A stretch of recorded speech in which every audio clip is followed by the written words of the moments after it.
handshake কাৰ্ডম sir সমাগত বিধানসভা নিৰ্বাচন আপুনি এটা কথা এমপি কৈছিলে ফ্লেশ নিউজক 14 তাৰিখে মোক লগ কৰাই দিব কাৰ্বিআংলঙত ইমান ডেভেলপ হৈছে ডকমকাৰ পৰা কুঠৰি ৰাস্তা বাবা আৰে ইমান কাৰ্বিআংলঙত ডেভেলপমেণ্ট হৈছে গোটেই অসমৰ মানুহে হিংসা কৰে ইমান কাৰ্বিআংলঙত কাম হৈছে বুলি আৰু কিন্তু ভিজিআৰ পিজিআৰ যিবিলাক গভৰ্ণমেণ্ট অফিচ আছে সেইবিলাক আমি সব উদ্ৰ কৰি দিম এতিয়া গোটেই যেতিয়া অসমৰ বেলেগ মানুহ কাৰ্বিআংলঙত ফুৰিব আহে মোক গৈ দাদা কাৰ্বিআংলঙত ইমান টকা দিছে আমাক নিদিয়ে বুলি কয় কাৰ্বিআংলঙতো আমি নতুন প্ৰজন্মক আগভাগ দিম কিন্তু কাৰ্বিআংলঙত এমএলএতকৈ কাউন্সিল ইলেকশ্যনটো বেছি ইম্পৰ্টেণ্ট গতিকে কাউন্সিলতো এবাৰ সিটো বাঢ়িব 44 হ'ব মই 14 তাৰিখে ডিফুত আহিম কাউন্সিলৰ লগত আলোচনা কৰি যি কাম কৰিব লাগে আমি কৰি লম ফৰলাইন বনোৱা দমকা সেক্টৰটোৰ লগত এতিয়ালৈকে ইনকমপ্লিট আছে এই কথা কবাত অলপ মাটিৰ গণ্ডগোল আছে নহয় ফৰেষ্টৰ গণ্ডগোল অলপ মানুহৰ মাটিৰ গণ্ডগোল হৈ যাব আৰু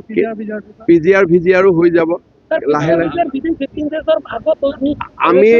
না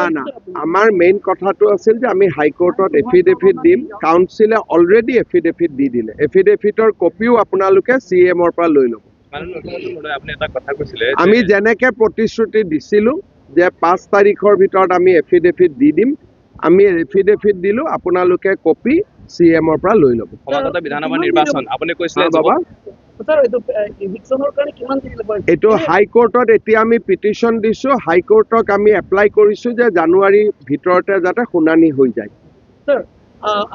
আৰু কিন্তু ভিজিআৰ পিজিআৰ যিবিলাক গভৰ্ণমেণ্ট অফিচ আছে সেইবিলাক আমি সব উদ্ৰ কৰি দিম এতিয়া মই 14 তাৰিখে ডিফুত আহিম কাউন্সিলৰ লগত আলোচনা কৰি যি কাম কৰিব লাগে আমি কৰি লম মাননীয় মুখ্যমন্ত্ৰী ইমান ডেভেলপ হৈছে ডকমকাৰ পৰা কুঠৰি ৰাস্তা বাবা আৰে ইমান কাৰ্বিআংলঙত ডেভেলপমেণ্ট হৈছে গোটেই অসমৰ মানুহে হিংসা কৰে ইমান কাৰ্বিআংলঙত কাম হৈছে বুলি এতিয়া গোটেই যেতিয়া অসমৰ বেলেগ মানুহ কাৰ্বিআংলঙত ফুৰিব আহে মোক গৈ দাদা কাৰ্বিআংলঙত ইমান টকা দিছে আমাক নিদিয়ে বুলি কয় স্যার সমষ্টি ওয়াইজত 10 লাখ কৈ দিয়া পিএছত 10 লাখ দিয়াটো কিছুমানটো ভালকৈ কাম হোৱা নাই স্যাৰ বঢ়াই দিব লাগিব তোকো দি দিম বাবা তই অলপ সুপাৰভাইজ কৰি দিবি কি কোনটো টিভি আমাৰ কোনটো TV Karbi Anglong flash news flash news 14 তাৰিখে মই আহিম ফ্লেশ নিউজৰ পৰা মোক এটা ৰিপৰ্ট দি দিলে হ'ল ক'ত কাম হোৱা নাই স্যাৰ হ'ব হ্যান্ডশেক কাৰ্ডম স্যাৰ সমাগত বিধানসভা নিৰ্বাচন আপুনি এটা কথা কৈছিলে ফ্লেশ নিউজক 14 তাৰিখে মোক লগ কৰাই দিব যে নৱপ্ৰজন্ম আৰু মহিলা প্ৰাধান্য পাব কাৰ্বিআংলঙত যেটো 5টা সমষ্টি আছে নৱপ্ৰজন্মক এবাৰ কাৰ্বিআংলঙতো আমি নতুন প্ৰজন্মক